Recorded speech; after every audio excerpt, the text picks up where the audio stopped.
Hello, welcome to our channel, PanAfricanexodus. A short introduction about ourselves. We are a duo. My name is Cherry, and I am African-American culturally and nationality. And I'm Leo. I am Afro-Caribbean. My parents migrated to the United States, and I'm going to be repatriating to Africa. And the point of this channel, at this point in time, it's just to address some things that we've been seeing circulating in the repatriation community on YouTube. A lot of the comments are concerning. A lot of the comments are ignorant on both sides. Let's say the diasporan and the continental African people, there is a disconnect and there is a lot of ignorance floating around. And ignorance is one of those things where it can really detriment communication, it can really destroy understanding on both sides. And what is necessary for Pan-Africanism is for there to be understanding on both sides. Pan-Africanism is about bridging the gap. And with that, It's not surprising that we're seeing so many disagreements or arguments all over the place because the reality is this movement is very new. As African descent people all around the world, we haven't really had a chance to communicate. And the fact that we are just now at a point in history where we're starting to acknowledge white supremacy and racism, there's still a lot of ignorance about what it actually is and the way that it affects everybody. So these conversations are not surprising, especially since social media is also pretty new. Even though it's been popular for maybe about a decade, I haven't seen continental Africans on social media until 2 years ago, about. So we really need to do our best to communicate with each other and try to be understanding with the fact that this is really the first time African descent people all over the world are interacting on such a massive scale and having these conversations. right, that being said, people really have to have patience with one another and go into this movement with an open mind. Even if you don't consider yourself a Pan-African and you feel like you're not a part of the Pan-African movement, and let's say that you're a continental African person, you will probably be interacting with more diasporan people presently and in the near future than you ever have in your entire life.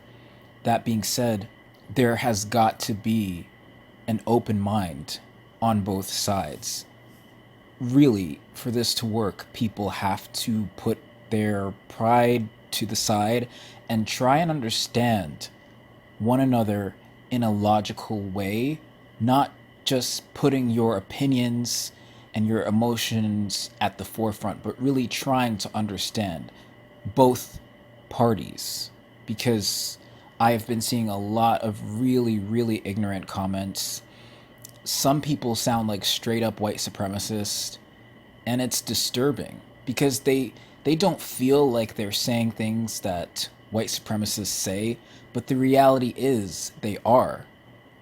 One thing that I came to the realization of today is the fact that we have vastly different experiences when it comes to interacting with white people and the perception of racism and white supremacy.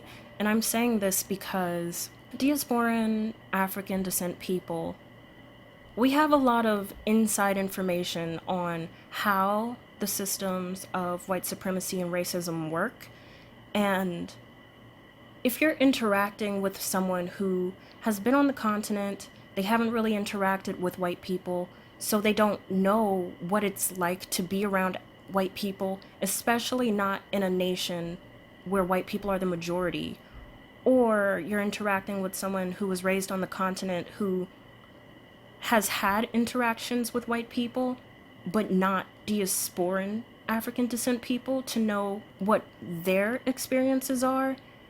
there are many different things that we have to see eye to eye on and to talk about. These are some troubling statements that we've been seeing in a lot of videos and a lot of comment sections. The first one being some kind of sentiment like, there's no systemic racism in Africa, or there's no white supremacy in Africa, there's no racism in Africa. That is definitely not the case. Anyone who's making this statement fails to understand that white supremacy is a worldwide system.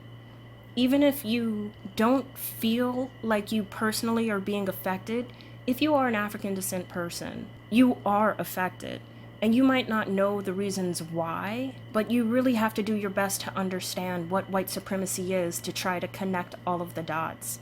Because the reality is, once the colonial powers banded together, they intentionally went into Africa, stole African people, they stole a lot of resources, gold included, and they're also using the labor of the people that they stole. And what you might not acknowledge is the fact that this accumulates wealth. So if you're thinking about it in terms of why is Africa poor, or why are African descent people poor all over the world?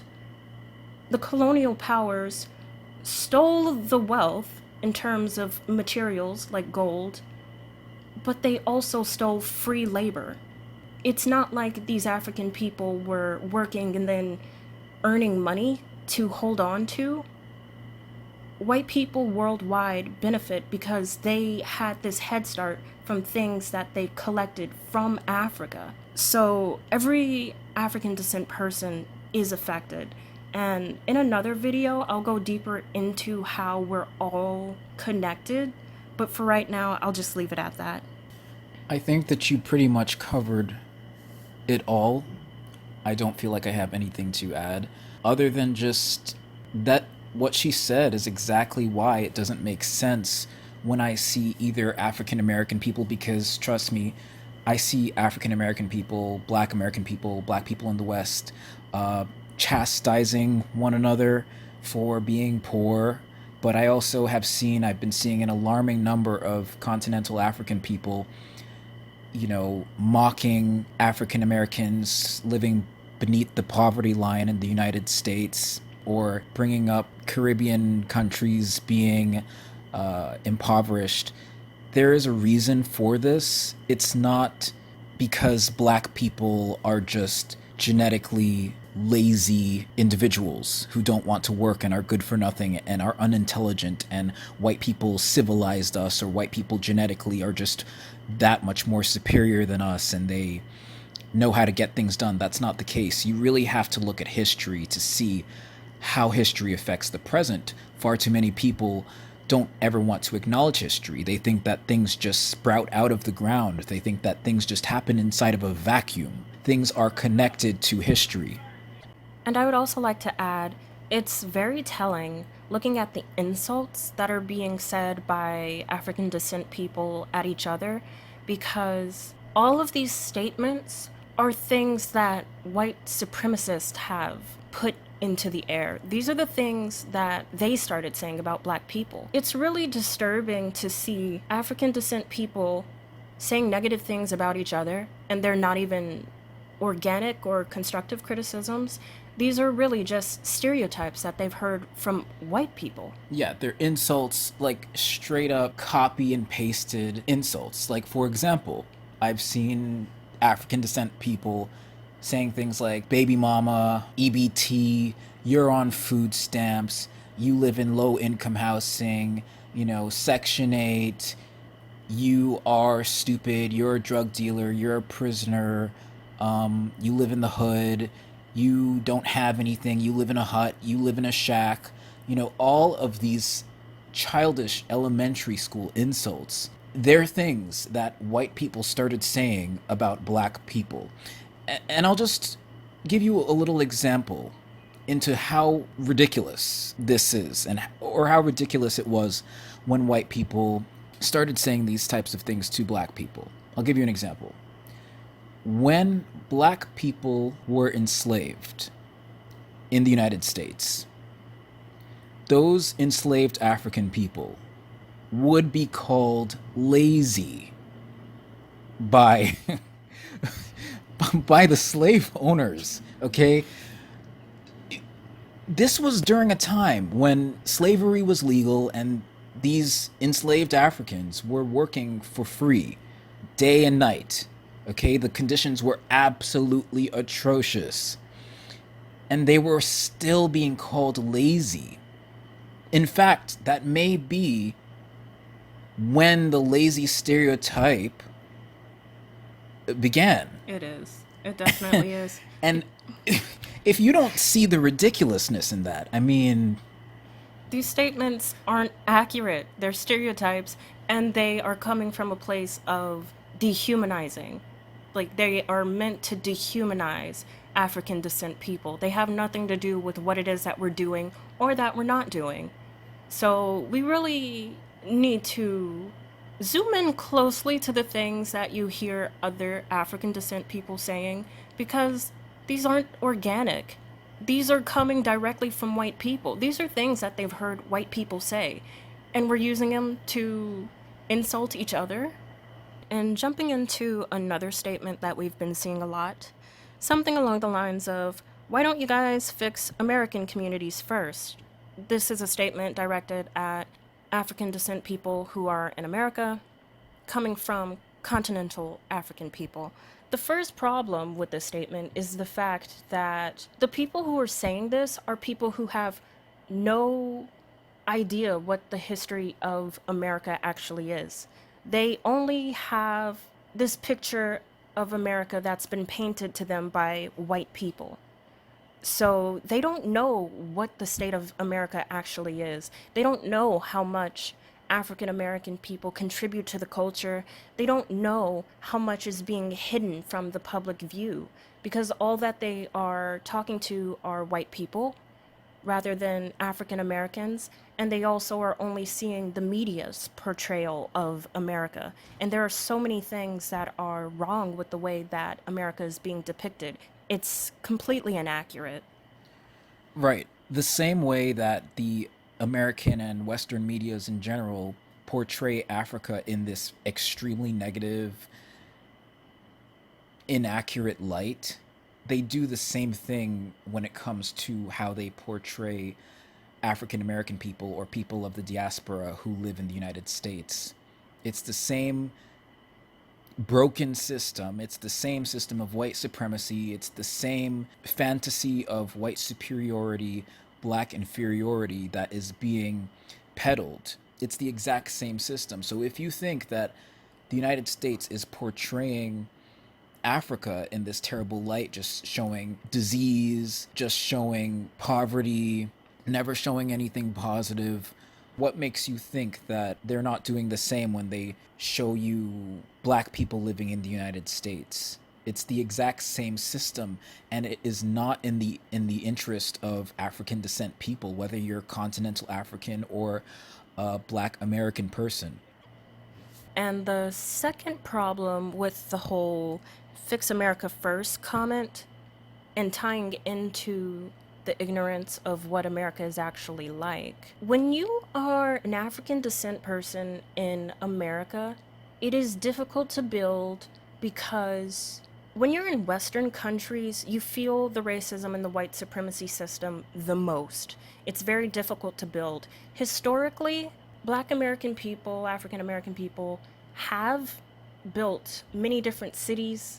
They had their own cities, complete cities, and I'll do a video at a separate point in time about these specific cities, but African American people have had cities of their own. They were thriving, they had their own economy, and they were burnt down. And this is what it's like when you try to build here. You can't build in a place where you are a part of the minority and the majority wants to see you fail. Another aspect of it, when you do try to build, it's difficult to keep the money inside of a black community only. We don't really have communities here. When you do start to see a black community thrive, either it's burnt down or gentrification happens. Like, if you look at the hip hop scene right now, or you listen to pop music, R&B, you see a lot of non-black people.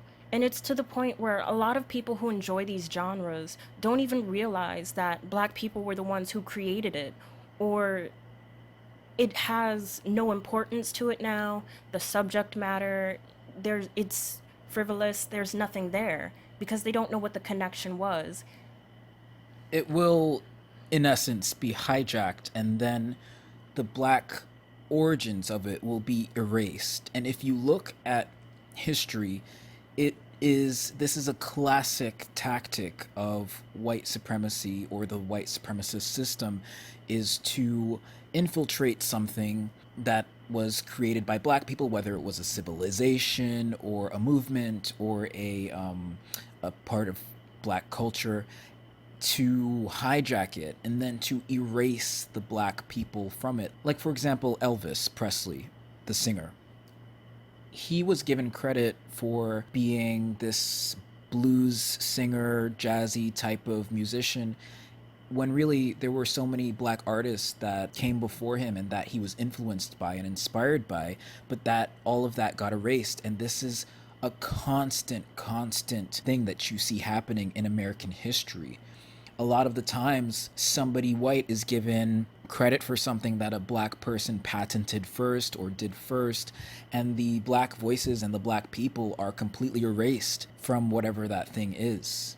And if you do some deep research into American history, you will see that this is a pattern. This is not just people being, emotional. This is an actual pattern. And you need to not consume only media. You really need to do some independent research so that you can understand American history. Also, when African descent people are building here, they may not feel the need to express the fact that they are an African descent person, black person, African American, whatever it is that they identify as, because there are very well African descent people in many different fields, but they just don't broadcast themselves as, oh, I'm a black such and such. For instance, you are seeing a lot of articles about black people in different fields, but it's not like they're the first ones there. Like Misty Copeland, she's a ballerina and she's been getting a lot of popularity because she is a black ballerina. But the truth is, she wasn't the first one. There were plenty of black dancers before her, and it's just, she's the one who's being sensationalized. She's the one who's getting a lot of publicity. And it is important to give African descent people publicity so that we can see these people existing in different fields. But the truth is, they're just more quiet about their existence. Another point about this statement, there are American people who have built structures or some kind of name for themselves while in the country here, and they are taking that to Africa. So it's not like the diaspora is full of people who are trying to flee a situation. It's not like diasporan African descent people are refugees going to Africa. The majority of the people leaving to the continent right now are the builders. They already have things that they've done before. They already have accomplishments, and they have businesses and PhDs. Skills. Yeah, talents. But this statement of why don't you guys fix America first, I do realize that this is not a question that they are actually asking for a response. It's a form of gatekeeping. Yeah. And we really have to know what it is that we're looking at. When somebody says something, don't just jump the gun and actually take them seriously. A lot of things are meant to be insults or are a way of gatekeeping. Some inflammatory something. Right. This is not a real question, but also this question, why don't you fix America first? One, I don't think that the United States can be fixed, which is why I'm repatriating. Okay, like I honestly feel like the United States is doomed. I really don't foresee. First of all, I don't believe that the United States is this like amazing country and the number one country in the world. I disagree with that completely. And I don't think that the country can be fixed. I think it's just broken beyond repair, and It being a young country, I don't even think that's the reason. I think it's just the culture here, the systems that are in place here. I don't think it can be fixed. But also, another thing I want to say about this question, why don't you fix America first? African descent people globally will not be respected and will not have self pride unless Africa as a continent is, I don't want to say restored per se, but it needs to be liberated. Many countries within Africa are still dealing with colonial powers. After the colonization of the world happened, we haven't moved past that point. We haven't truly grown. Things have changed slightly, but we have to progress more. We have to actually address white supremacy and racism and the legacy that it left behind so that we can undo the damage that was caused. And moving on to our next statement, don't bring your hatred here. This is a statement you see a lot made by continental Africans when it comes to diasporan people talking about the legacy of white supremacy and racism. I have to try to look at it from a point of view where this is someone who probably hasn't experienced direct racism. They may or may not have had interactions with white people, and the white people that they have interacted with are probably going to be the ones who are racist ignorantly instead of violently. So it's understandable when you're meeting someone from a different cultural background that you guys have some misunderstandings about each other, or someone may be disrespectful or rude in regard to the other one's culture and they don't know it. They just are innocent of that. And you let them know, and you're not aggressive about it. You just let them know because that's human behavior. So it's not surprising that if this is all that you've experienced, you're not going to fathom why people who have dealt with racism firsthand or as intensely as it is in America and other Western countries, why there's this disconnect in mentalities. Right, and to add to that, a lot of continental African people might just be romanticizing the West. That is something that I've observed. Moving on from that statement, another one that we've been seeing a lot is something along the lines of two wrongs don't make a right. This is also a response that you see being directed towards someone who is talking about white supremacy and racism. Two wrongs don't make a right. But what they don't understand is that, first of all, it is taboo at this point in time to truly talk about the legacy of white supremacy and racism because it hasn't been done before. And this white supremacy system doesn't allow for these things to be talked about because when you do, it destroys the system. So, of course, you're going to be taught to not talk about it, and you're going to be harmed if you talk about it, or they try to make it seem like you're being immoral or you're being nasty. But we have to talk about the effects so that we can undo the negative effects that have happened. Right, this is not. Black people talking about white supremacy is not hatred against white people or them being mean towards white people or just wanting to be nasty towards white people. White supremacy is a system. And within that system exists systemic racism, structural racism, institutionalized racism, and it needs to be talked about in order for us to truly understand the issues. Also, this statement of two wrongs don't make a right, I've also seen it applied to situations where, say, African descent people are talking about wanting to create their own space and they want to be segregated from white people or from other people. They want to be a part of a black community. This is very different from a collection of racist white people intentionally keeping black people out. They are not the same situation. In the situation with African descent people, they want to protect themselves from white supremacy and the racism systems. They want self preservation, they want self defense. Like, it's for protection. It's not to be exclusive or to hide opportunities or to hoard opportunities and resources away from other people. It's actually the exception that many African descent people feel as though self preservation is hatred against white people, or, you're being mean, you're being nasty. Many nations believe in self preservation and self pride. Like, for example, in China, foreigners, or at least this is what I heard, I'll have to do my research, but it sounds accurate. Foreigners can't own land. And, in terms of tourism, someone was mentioning tourism in the Gambia and saying that it's big business and it brings money into that country. But the thing is, the people holding the wealth in the tourism industry should be the locals, or at least should be other African people. I mean, it's not like you go to Sweden, which also has a tourism industry, and the people holding the wealth in the Swedish tourism sector are Nigerians or something.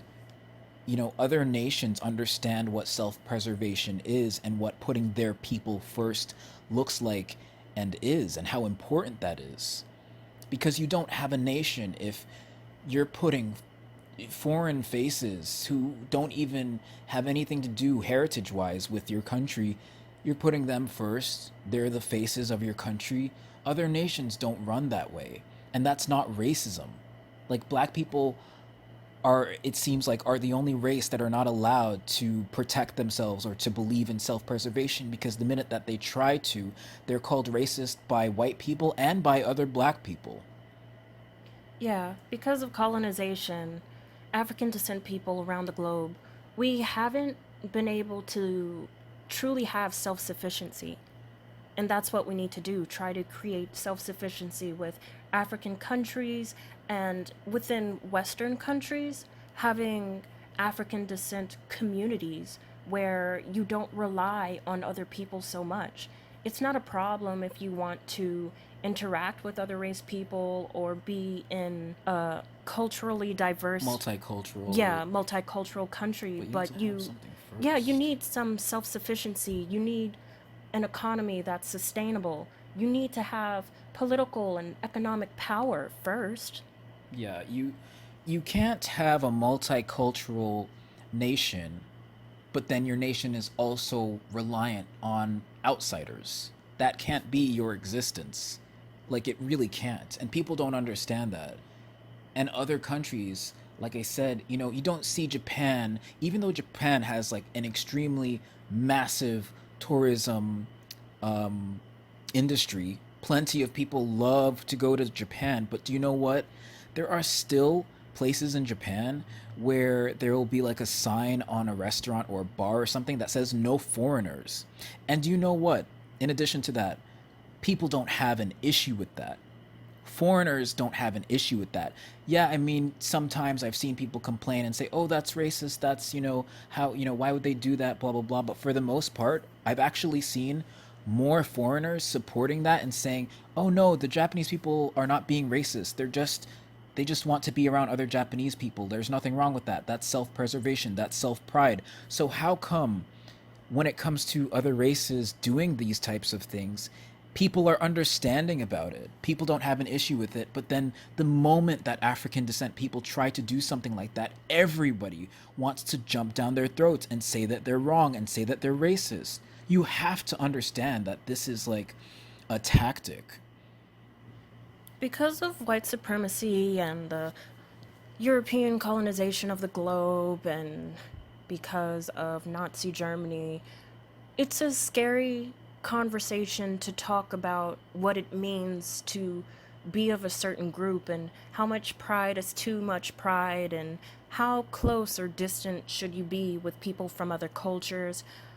It's a difficult topic to talk about because these are examples of what happens when it goes wrong. But we definitely can exist. We can coexist while also creating boundaries, respectable boundaries where you can grow and thrive and exist, and having communities that you have pride in. And that are self-sufficient, and yeah, having boundaries is not racist, especially when you're talking about a group of people who have historically for centuries globally been the most oppressed, the most exploited, the most racially attacked. It That is the group that needs boundaries, if you ask me. That is the group that absolutely needs to establish boundaries. And for many African descent people, that's a new thing to think about. I'm getting a bit rambly, so I'm going to actually end my statement there and just wrap it up with that. So, with this show, we will be continuing to post videos as we see fit, centered around talking points that I see in the form of comments on YouTube, just so that people can have a better understanding of different things. all right. And that's the end of our video, so see you guys later.